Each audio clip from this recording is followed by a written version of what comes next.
कि नामुमकिन को उन्होंने मुमकिन बनाया, और नामुमकिन को मुमकिन बनाने का नाम ही मोदी है। जो लोगों के लिए संभव था उसको संभव करके दिखाया है, और ये संभव इस आधार पर करके दिखाया है क्योंकि लोग ये मानते थे, आशंकाएं चल रही थी पूरे देश के अंदर क्या होगा। प्रधानमंत्री मोदी जी ने एक दो टुक कहा, कोई सौदेबाजी नहीं होगी, आतंकवाद को और आतंकवाद को प्रश्रय देने वालों को पूरी शक्ति के साथ कुचलने का कार्य करेंगे, लेकिन अगर हमारे पायलट का कुछ होगा तो फिर सोच लो इसकी क्या कीमत पाकिस्तान को चुकानी होगी, क्या कीमत उसे चुकानी होगी। ये कहने का साहस भारत का कोई प्रधानमंत्री कर सके। बुधवार को हमारा विंग कमांडर पाकिस्तान की धरती में छलांग लगाता है और शुक्रवार की रात्रि में सकुशल वापस भारत की धरती पर फिर से आ जाता है।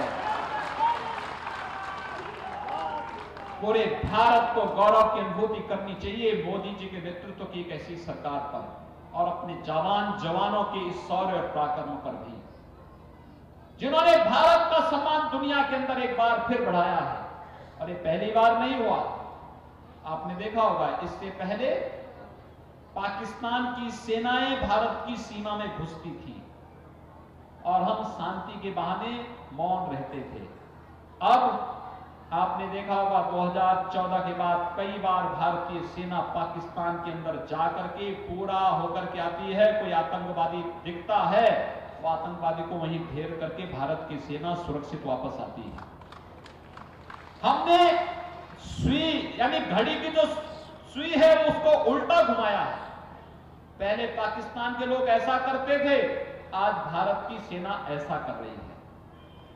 पहले चीन भारत की सीमा में कई अंदर आ जाता था, और आपने डोकलाम में देखा होगा कि चीन की सीमा, चीन की सेना भारत की बात तो दूर भूटान की सीमा में घुस रही थी, और उस केंद्र की सुरक्षा का दायित्व भारतीय सेना के पास था, क्योंकि भारत और भूटान के बीच जो पीस एंड फ्रेंडशिप की जो ट्रीटी है, उस ट्रीटी के अंतर्गत भारतीय सेना वहां से भूटान की सुरक्षा करेगी और भारत की सीमा की सुरक्षा भी करेगी। उस ट्रीटी के अंतर्गत जब भारतीय सेना वहां पर खड़ी थी, चीन धमका कि वहां से हम भारत के अंदर इस भूटान के अंदर घुसना चाहते हैं और वहां पर कुछ निर्माण कार्य कराना चाहते हैं। चीन की सेना को भारतीय सेना ने ऐसा नहीं करने दिया। लोग बोलते थे, दुनिया देखती थी कि चीन को कौन रोक पाएगा, लेकिन दृढ़ इच्छा शक्ति और अपने नेक इरादों से भारत का सम्मान दुनिया के अंदर बढ़ाने की जो दृढ़ इच्छा शक्ति के साथ प्रधानमंत्री मोदी जी ने अपना कार्यक्रम आगे बढ़ाया, उसका परिचय डोकलाम में भी देश और दुनिया को देखने को मिला।